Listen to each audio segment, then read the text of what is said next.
When Bikas comes home from school, there's only one way to go. Across the river.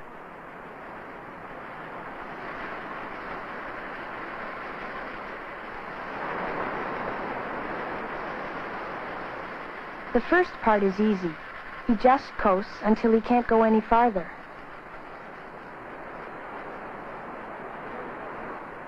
But then, it's hard work to the other side.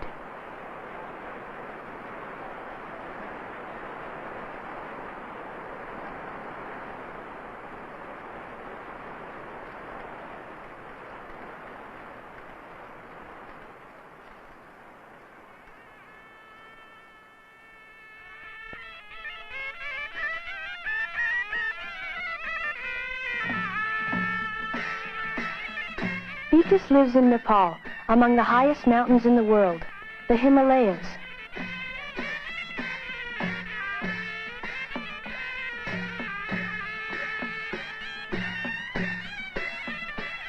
His village, Tupche, is in the foothills, on a plain that has been farmed for centuries.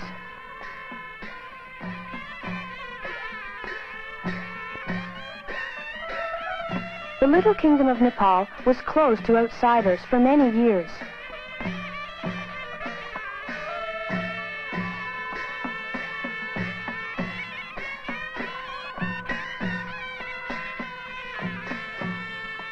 Its people were a mystery.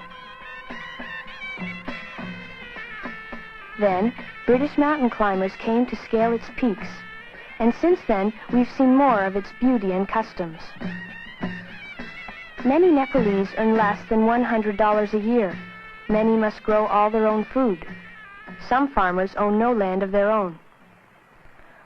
But the future promises to be different. In some communities, the people have organized cooperatives, where, by working together, they can save time and money.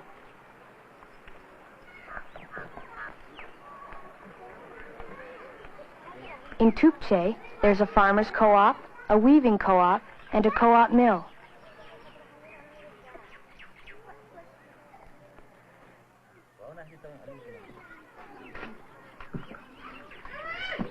Bikas is a little late getting home from school and finds he's got a job to do. The corn he and his family husk is just one of their crops. They also grow cabbage, wheat, and herbs.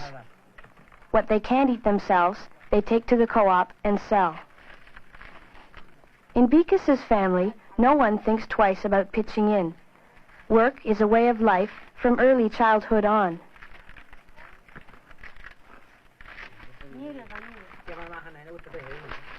Corn is extremely important in Tupche.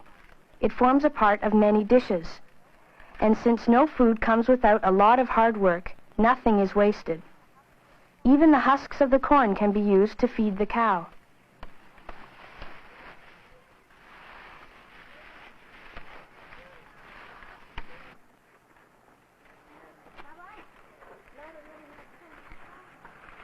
From the cow will come butter and cheese. And just as important, from the cow will come manure.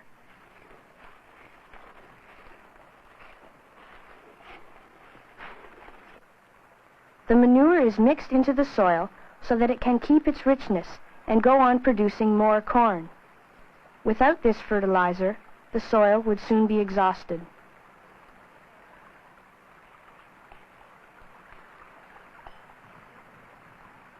The corn is shelled.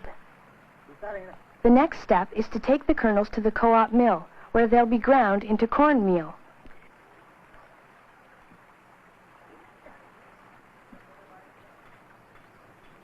Bikas likes this job because the mill is usually a busy place. People like to visit while their grain's being milled. Inside the mill, it's cool and dark. Some women are winnowing grain.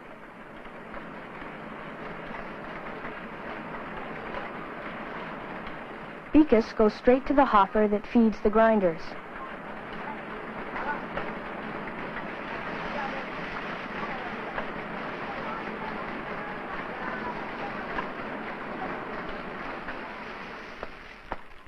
Some of the cornmeal is used that night by Beakus's mother. She mixes it with milk to make a sort of mash. She also uses cornmeal to make bread and cereal. Supper time. It's a meal that everyone appreciates, because everyone, in his or her way, has worked hard to make it.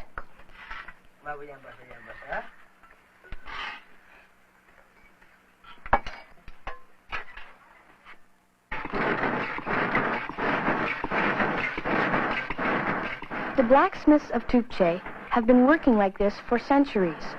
One hand on the bellows, one to tend the charcoal fire.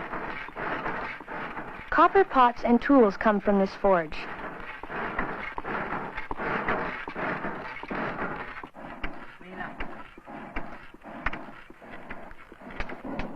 Today, the blacksmith is making a sickle for Beakus, so he can go with his father to cut wood. In all countries and times, the workplace of the blacksmith has fascinated people.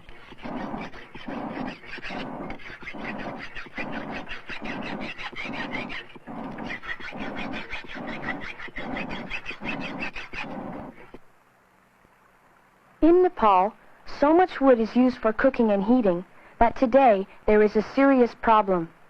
The country is running out of wood. Around the villages, most of the trees have been cut down. This means that much valuable soil, with no roots to hold it, is washed away by the rains and swift mountain rivers.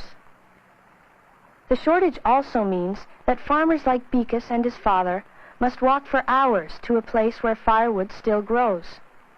This wastes valuable time they could be spending in their fields.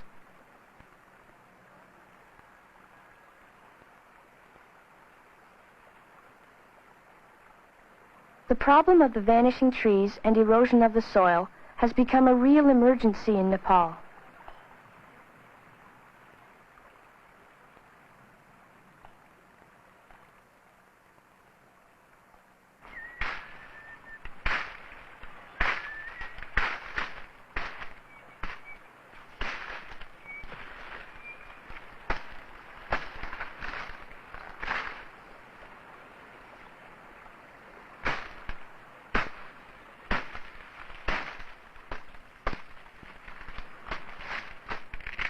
Some farmers have gotten tired of going miles for wood and have started to burn manure. But when the manure is no longer used as fertilizer, the soil grows poor, and many fields have had to be abandoned. Incomes and food production are falling. Many people do not even have enough to eat.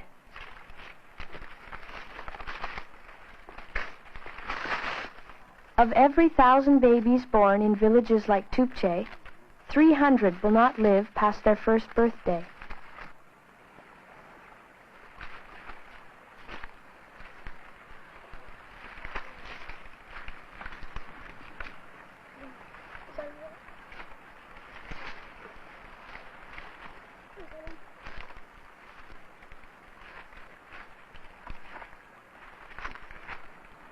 It's late afternoon by the time Beakus and his father come down from the hills and start the long walk back to Tupche.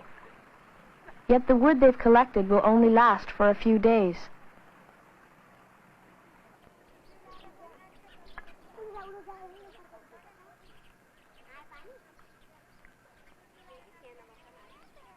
Evening comes quickly in the mountains. In Tupche, the shadows are growing long. It will soon be supper time.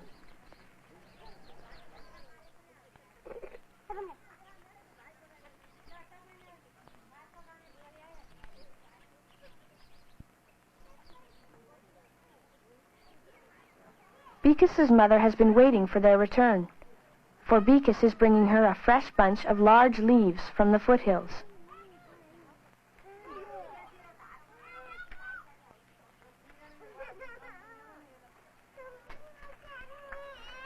With the help of some little sticks, she turns the leaves into something no family can do without. Beakus helps too, but his fingers aren't nearly so skillful as his mother's.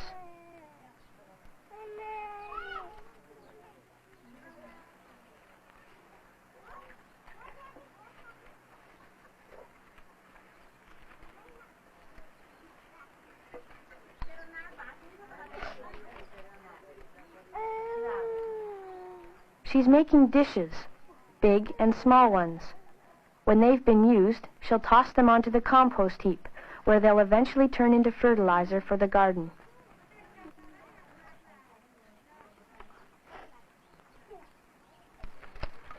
After supper, Bekas has time for a game with one of his friends.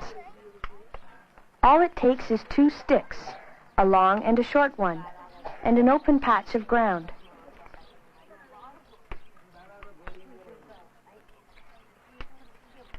Bekas is a nickname, which means something like development in Nepalese. His real name is Bhakti. His last name is the same as his country's, Nepal. So, Development Nepal. It's a name with a lot of hope.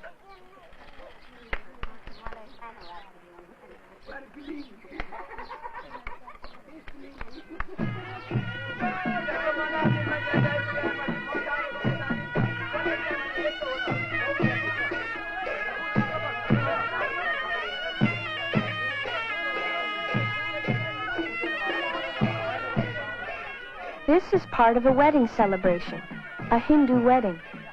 The people of Tupche belong to the Hindu faith. Everyone stops work as the procession winds through the village. Everyone's eager to see the bride.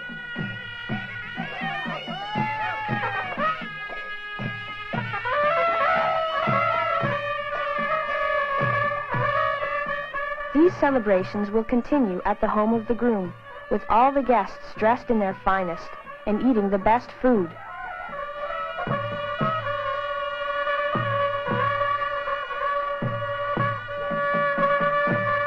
It's a challenge for the Nepalese to continue in the best of the old ways, and at the same time to adopt new ways that will save their soil and homes. Bekas will probably spend his whole life in this beautiful valley. It's an uncertain time for his people, and he'll take part in many changes.